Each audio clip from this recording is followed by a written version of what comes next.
अस्सलाम वालेकुम नाज़रीन, मैं हूं इरफान हाशमी और आपको प्रोग्राम में खुशामदीद कहता हूं। सबसे पहले आज की अहम खबरें और चंद अहम सवालात।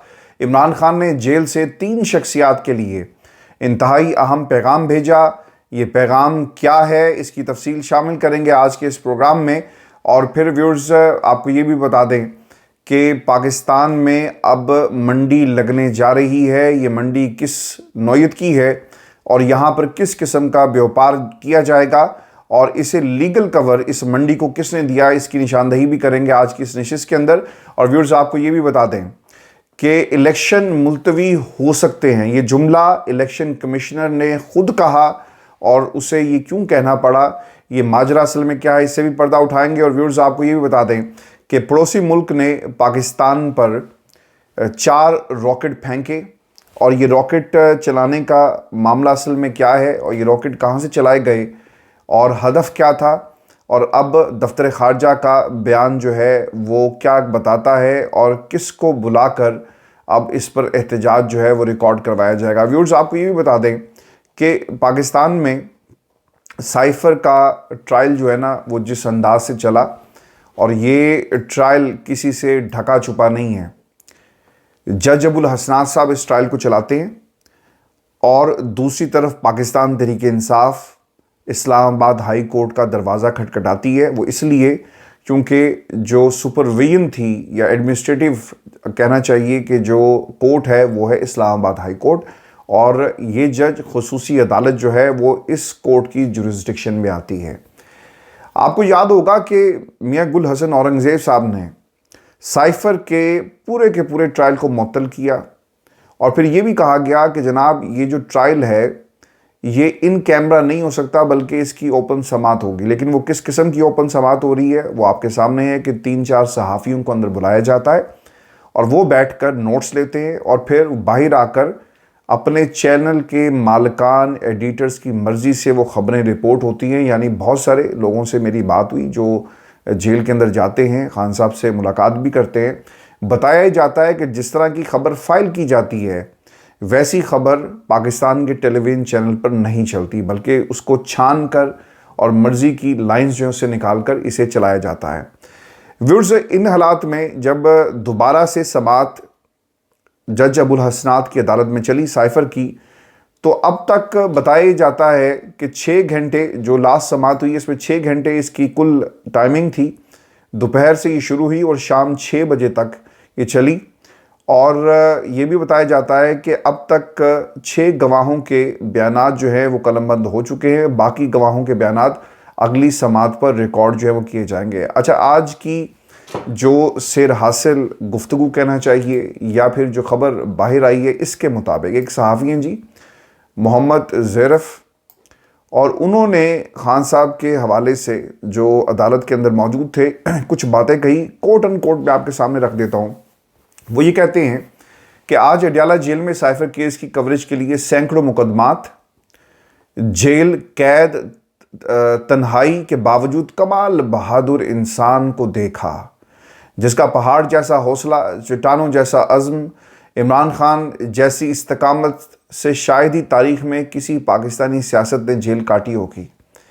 आप जब जेल में होते हैं ना, यहाँ पर कभी कोई आपको इलाके का SHO फ़ोन कर लेना तो आप परेशान हो जाते हो यार ये क्या हुआ। लेकिन पूरे की पूरी रियासत आप इस्टेब्लिशमेंट को बार बार आईना दिखाते हैं, आप बार बार उनकी गलतियों की निशानदही करते हैं। आपसे किस किस्म के वादे किए गए, आपको मेज़ पर रख कर किस किस्म की ऑफ़र्स करवाई गई, बदले में क्या हम देंगे, आपको ये हमारा काम करना है। बाजवा साहब की अब बातें जो हैं वो छुपी हुई तो नहीं है, और इसीलिए जितने कॉलम लिखे गए और फिर जितनी दफ़ा अदालतों ने नोटिस भी किए वो केसेस आगे नहीं बढ़ सके।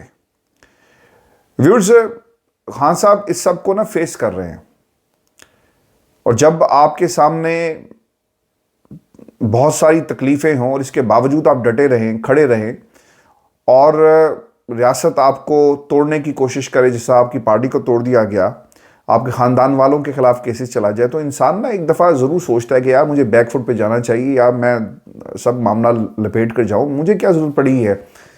जिनका पाकिस्तान है वो जाने, लेकिन वो शख्स जो है ना, अगर आप इस सहाफ़ी की गुफ्तगू सुने, वो ये कहता है कि वो हटा नहीं, वो खड़ा है हुआ है। और खड़ा किसके लिए? वो पाकिस्तान की आवाम के लिए खड़ा हुआ है।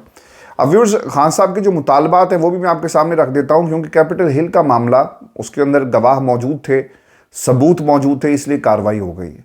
अब खान साहब ये कहते हैं कि सबूत अगर मौजूद हैं तो आप लेकर आएँ, और इन सबूतों की बुनियाद पर अगर आप कार्रवाई करना चाहते हैं तो बिस्मिल्लाह आप कार्रवाई करें, लेकिन सबूत कहाँ पर मौजूद है? इमरान खान बार बार ये सवाल जो वो कर रहे हैं। फिर उन्होंने एक और बात भी कही कि अगर कोई सीसीटीवी फुटेज मौजूद है 9 मई के लोगों के हवाले से, तो वो भी कौम के सामने लाई जाए कि असल में ये हमला करने वाले थे कौन और किसके कहने पर आए, इनकी निशानदेही हो सके। फिर जो इमरान खान पर हमला हुआ जुडिशल कॉम्प्लेक्स के अंदर, इसका भी जिक्र खान साहब करते हैं कि आपके पास तो वो फुटेज मौजूद होगी, इसका भी तयन कर लें कि मुझ पर जो हमला किया गया असल में हमलावर कौन थे। और फिर एक इंतहाई अहम नुक्ता जो खान साहब की तरफ से कहा गया कि जिस तरह से जस्टिस काजी फायज़ ईसा साहब अपनी अदालत को लाइव करते हैं, बिल्कुल उसी तरह पाकिस्तान की हर अदालत को लाइव किया जाए, और ख़ास तौर पे साइफर ट्रायल की जहां पर ये पूरे का पूरा केस चलाया जा रहा है, इसको भी लाइव करें ताकि कौम देख सके कि इस वक्त उनके लीडर के साथ, एक जमात के कायद के साथ, पाकिस्तान के साबिक वज़ीर-ए-आज़म के साथ इस वक्त कौन सा खेल जो है वो खेला जा रहा है। व्यूअर्स, दूसरी तरफ कमर जवेद बाजवा साहब के हवाले से भी खान साहब ने कहा, और हमेशा से वो ये बताते रहे कि किस तरह उनको धोखा दिया गया और किस तरह से उनकी हुकूमत को गिराया गया। अब जो समात है वो अगली समात जुमेरात तक मुलतवी कर दी गई है, और अगली समात के ऊपर मज़ीद गवाहों के बयानात जो हैं वो रिकॉर्ड करवाए जाएंगे। व्यूअर्स, अब पाकिस्तान के अंदर ये जो सीज़न है ना गिरफ्तारियों का, ये अब दोबारा शुरू हो चुका है। हमने कल एक JIT बनते हुए देखा, काजी साहब की शान में गुस्ताखी हुई और हुकूमत वक्त को गुस्सा चढ़ा। उन्होंने कहा कि हैं ये कैसे हुआ हमारे होते हुए, तो हम जो है इसकी बाकायदा इंक्वायरी जो है वो करवाएंगे। तो अब इंक्वायरी जो है और उसको किस तरह रोका जाए, इसके हवाले से पूरी एक रिपोर्ट बनाकर जो है वो पेश की जाएगी। व्यूअर्स, अब एक और JIT जिसको असर-ए-नौ दोबारा तश्कील दिया गया है, और इसका टाइम जो आगे बढ़ा दिया गया। आपको याद होगा कि ठीक 10 दिन पहले एक कमेटी बनाई गई 9 मई के वाक़यात के हवाले से, और इसका बुनियादी मकसद ये था कि ज़िम्मेदारों का, मास्टरमाइंड का तयन किया जा सके, कड़ी से कड़ी मिलाई जा सके, और देखा जाए कि असल में ये हमला किसके कहने पर हुआ और कहाँ से हुआ। अब ये जो कमेटी 7 जनवरी को कायम की गई थी, अब ख़बर ये आ रही है कि इस कमेटी को मज़ीद वक्त देकर, यानी इसके पास जो टाइम था इसे बढ़ा दिया गया है, और अब 9 मई के ज़िम्मेदारों का ना सिर्फ तयन किया जाएगा बल्कि ढूंढ कर निकाला जाएगा। और इस काम के लिए 10 दिन शायद कम थे, अब मज़ीद वक्त जो है वो मांग लिया गया है। व्यूअर्स, जो कमेटी जिसकी तश्कील 9 कर दी गई है, इसमें निगरान वज़ीर ख़ारजा जलील अब्बास जिलानी साहब जो हैं इसमें शामिल हुए हैं। इसके साथ साथ निगरान वज़ीर दिफ़ा lieutenant general retired Ali Anwar Haider को भी इसमें शामिल किया गया है। अब निगरान वज़ीर ख़ारजा जलील अब्बास जिलानी साहब का इसमें क्या रोल होगा, ये एक बुनियादी सवाल है, और यकीनन उनका किरदार 9 मई आपको जिन लोगों की ज़रूरत थी, आप लॉ एनफोर्समेंट एजेंसीज़ जिन्होंने उस वक्त वहाँ पर मौजूद थी, जिनको पहुँचना चाहिए था वो नहीं पहुँची, और जहाँ जहाँ पर भी हमला हुआ इलाके के जो SHOs हैं, जो लॉ इन्फोर्समेंट, जो पुलिस के लोग हैं, उनको बुलाएं और पूछें कि कौन कहाँ से गया, CCTV फुटेजेस आप इकट्ठी करें। लेकिन वज़ीर ख़ारजा जलील अब्बास जिलानी साहब का आना ये मेरी समझ से बाहर है, और वज़ीर ख़ारजा जलील अब्बास जिलानी साहब क्या 9 मई के हवाले से अपनी जो आरा देंगे या इन्वेस्टिगेशन करेंगे, क्या करेंगे, इसके ऊपर ज़रूर आपने कमेंट करना है। क्योंकि अगर हमारा वज़ीर ख़ारजा जलील अब्बास जिलानी साहब ये कुछ कर रहे हैं, तो दूसरी तरफ ये जो 4 रॉकेट आकर पाकिस्तान में गिरे, इसका जवाब कौन देगा, इस पर भी मैं तफसील से बात करूंगा आगे चलकर। लेकिन अब 9 मई वाक़यात की रोकथाम के लिए सिफारिशात तैयार की जाएंगी, और मास्टरमाइंड सहूलतकारों का पता लगाने के लिए मज़ीद वक्त जो है वो दे दिया गया है। व्यूअर्स, सवाल ये पैदा होता है कि खान साहब पिछले 7 माह से आपको कह रहे हैं कि यार कोई एक सबूत ले आओ, कोई एक फुटेज लेकर आओ, और ये बताओ कि ये वाक़या जो है ये कहाँ पर पेश आया, ये वाक़े में कौन कौन मुलव्विस था, लोगों को पकड़ो, उनसे पूछो कि किसके कहने पर गए, कोई सबूत अगर मौजूद है कि इमरान खान के कहने पर लोग बाहर निकले, तो फिर आप मेरे खिलाफ कानून के मुताबिक कार्रवाई जो है कर सकते हैं। अब इसके ऊपर व्यूअर्स जो सिचुएशन बनी है, जो एक सियासत मुझे इस पूरे खेल में नज़र आई, पाकिस्तान मुस्लिम लीग नून ना जब जवेद लतीफ़ ने ये कहना शुरू कर दिया कि अगर आप कुछ कर नहीं सकते तो आप हमें बता दें, हम खामोश हो जाएंगे कि पाकिस्तान की फ़ौजी तनसीबात पर हमला करने वालों के ख़िलाफ़ कार्रवाई नहीं होगी। हुआ ये जी कि ये पूरी गेम मैं आपको बता देता हूँ। हुआ ये है कि नून लीग वाले ये सोच रहे थे कि यार हमने बयानियाँ क्या लेकर पाकिस्तान की अवाम के पास जाना है, हमारे पास बयानियाँ कोई नहीं है, और हम किस मुंह से पाकिस्तान की आवाम को जाकर बताएंगे कि तुम्हारा नया मसीहा आ गया, जो कुछ तुम्हारे साथ होता रहा उसको उसके ख़िलाफ़ उन तमाम इक़दामात जो तुम्हारी तरक्की के रास्ते में रुकावट थे, अब इन इक़दामात के ख़िलाफ़ जो है हमारे पास एक पॉलिसी मौजूद है। बयानिया आपके पास मौजूद नहीं था, तो फिर आपने क्या किया, आपने ऐसे बयानात देना शुरू कर दिए और फिर 9 मई को बतौर सियासत के आप अब भरपूर तरीके से इस्तेमाल कर रहे हैं, इस बयानी को बना रहे हैं कि देखें जी इन लोगों ने पाकिस्तान की रियासत पर हमला किया, पाकिस्तान की फ़ौज पर हमला किया। तो इस सियासत आपको इस पर नज़र आएगी। फिर ये भी बताया जाता है, अगर आप नून लीग के लोगों से पूछें तो वो ये कहते हैं कि जनाब एक लॉलीपॉप दिया गया, और लॉलीपॉप ये था कि यार 9 मई के वाक़यात में जो लोग मुलव्विस हैं इनके खिलाफ आप कार्रवाई क्यों नहीं करते। मैंने आपको कुछ दिन पहले ही भी बताया था कि अगर नून लीग इनके ख़िलाफ़ अपनी हुकूमत आने के बाद कार्रवाई करेगी तो उनके लिए ये मुश्किल हो जाएगी, और एक जो सेंटिमेंट है शायद उसको काउंटर करने के लिए उनके पास ना कोई दलील होगी और ना ही कोई सबूत होंगे और ना ही कोई बयानिया होगा जिससे उसे काउंटर कर सकें।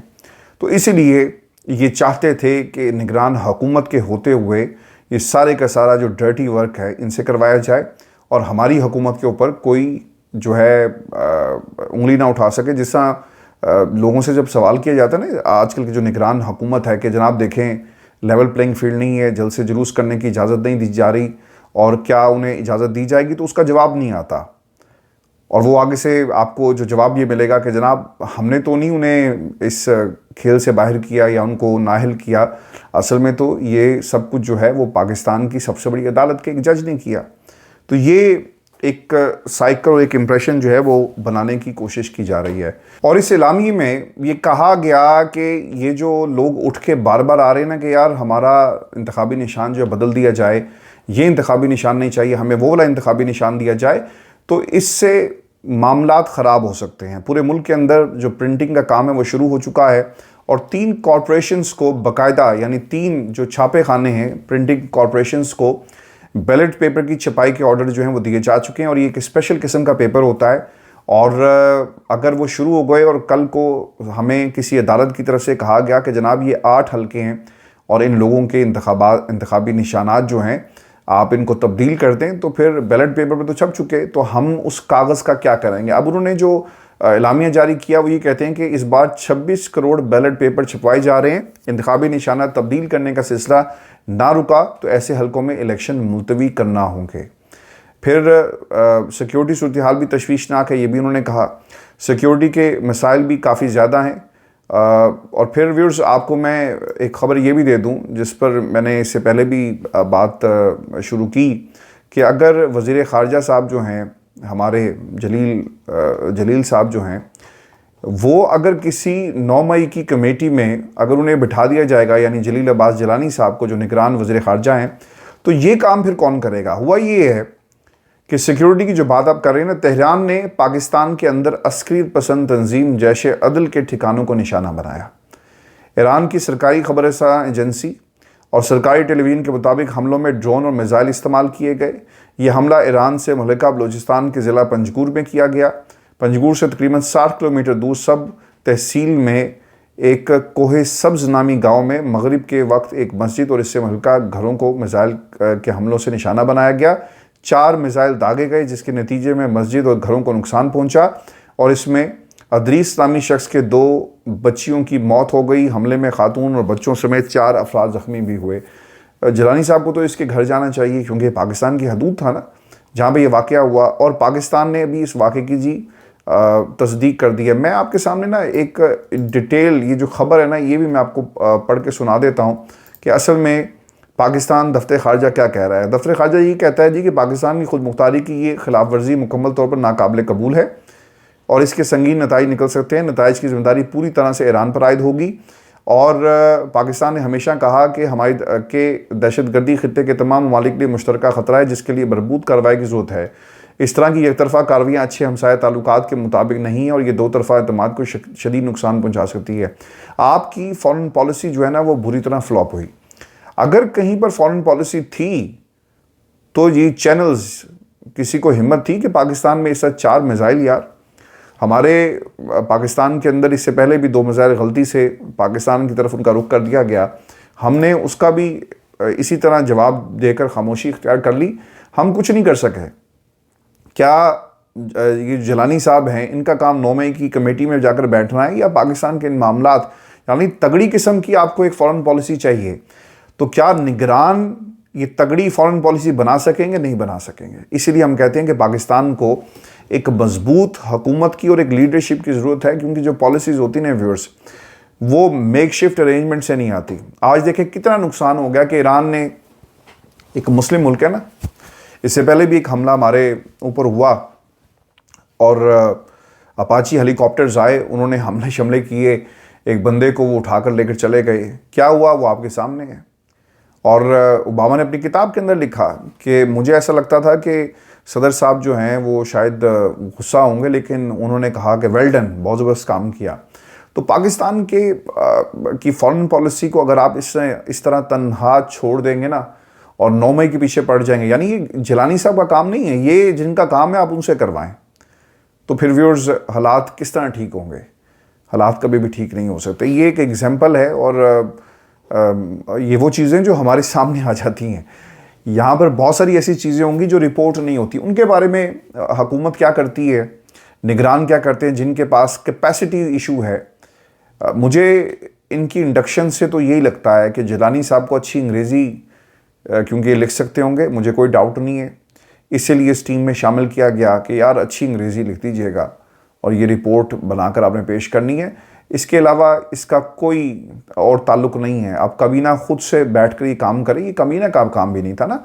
इससे पहले भी एक कमेटी बनी थी पुलिस की निगरानी के अंदर, जिसमें खान साहब जो रिपोर्ट हुआ कि खान साहब ने किसी पुलिस वाले को धमकी दी है कि अगर मैं इक़्तिदार में आ गया तो फिर तुम्हें याद रखना, ये रिपोर्ट हुआ ना, उसका क्या बना? फिर उसके बाद आपने कबीना को ये टास्क दिया, उनसे भी नहीं हुआ, जो पुलिस वाले थे उनसे भी नहीं हुआ, तो फिर ये क्यों मंतकी इंजाम तक चीज़ें नहीं पहुंच रही? इस पर भी आपने व्यूअर्स ज़रूर जो है वो कमेंट करना है और आपकी इस हवाले से राय क्या है। व्यूअर्स एक ख़बर और भी आई है और ख़बर ये है कि पाकिस्तान के अंदर ना, आपको व्यूअर्स ये भी खबर दे दें कि जो आज़ाद उम्मीदवार हैं, ये बाज़ लोग ये कह रहे हैं कि जनाब ये पाकिस्तान तहरीक इंसाफ की एक बैकबोन है और पार्टी जो है वो एक दोबारा से इसका जन्म हो रहा है। अगर आप नंबर्स को देखें तो 75% नए लोगों को टिकट जो हैं वो दिए गए हैं। और सवाल ये है कि आज़ाद और वफादार, क्या ये तमाम लोग आज़ादी के साथ इलेक्शन तो नहीं लड़ सकेंगे, लेकिन ये आज़ाद हैसियत में इलेक्शन जो वो लड़ रहे हैं, यानी किसी पार्टी के कायदे कानून के अंडर नहीं आते, इसलिए ये हल्फ लेने वाली वीडियोज़ और बाकी मामलात आपको नज़र आएंगे। तो क्या ये चीज़ पाकिस्तान तहरीक इंसाफ को नुकसान पहुँचा सकती है? तो इस सवाल का जवाब ये है कि जी बिल्कुल पहुंचा सकती है। और ये बात मैं आपको, ये इक्वेशन इससे पहले भी आपके सामने रख चुका हूं कि होगा क्या। होगा ये जी कि वो लोग जो आज़ाद होंगे वो किसी के कहने सुनने में नहीं आएंगे और वो करेंगे क्या? वो करेंगे ये कि इधर से नून लीग वाले बोलियां लगाएंगे, उधर से पीपल्स पार्टी वाले बोलियां लगाएंगे और फिर पार्टी डिसिप्लिन से, क्योंकि ये मुकम्मल तौर पर आज़ाद होंगे, तो जिस मर्ज़ी पार्टी की तरफ चले जाएं और इनके ख़िलाफ़ जो है कोई कार्रवाई भी नहीं हो सकेगी। आपने हुकूमतें बनते हुए देखी हैं इससे पहले भी, और इन हुकूमतों के जब नंबर्स पूरे नहीं होते तो वो क्या करते हैं? वो आज़ाद उम्मीदवारों को अपने साथ मिलाते हैं, एक आधी जो है वजारत उनके हाथ में रख दी जाती है, या फिर उन्हें पैसों का लालच देकर, या whatever the way that suits at that time वो अपनाया जाता है और फिर उन्हें हुकूमत में शामिल कर लिया जाता है। जब इमेजिन करें कि अगर पाकिस्तान के, जस्ट इमेजिन, धांधली हो रही है, लोगों को उठाया जा रहा है, अगर तहरीक इंसाफ हम बहुत ही कम सतह पे जाकर भी अगर सोचें नंबर्स के हवाले से कि पाकिस्तान तहरीक इंसाफ के आज़ाद उम्मीदवार 40 से 50 सीटें लेने में भी कामयाब हो गए, तो क्या ये नंबर्स लेफ़्ट राइट नहीं जाएंगे? बिल्कुल जाएंगे। तो अब आज़ाद और फिर इसके साथ साथ वफादार, ये एक बहुत बड़ा सवाल है। और इससे पहले हमने पंजाब हाउस, सिंध हाउस सजते हुए देखा, और उन्होंने जिस तरह से हुकूमत को गिराया और पाकिस्तान की मईशत को तबाह किया, ये सारे का सारा मलबा खान साहब पे डाल देते हैं। आपने आधा वक्त हुकूमत गिराने में लगा दिया, फिर आप हुकूमत में आकर बैठ गए, अब आप हुकूमत आपसे बन नहीं रही, और बाकी वक्त हुकूमत बनेगी या नहीं बनेगी ये सवाल है, जिसके ऊपर आपकी हिकमत अमली स्लो एंड स्टडी जो है वो आगे चल रही है ताकि इक़्तिदार में आया जा सके। और दूसरी तरफ पाकिस्तान को इसका नुकसान जो है व्यूअर्स वो हम होते हुए देख रहे हैं। व्यूअर्स, ये शो था आज का हमारा। अपने कमेंट्स ज़रूर भेजिएगा, चैनल को सब्सक्राइब करना मत भूलें। इजाज़त दीजिए, अल्लाह ने के बाद।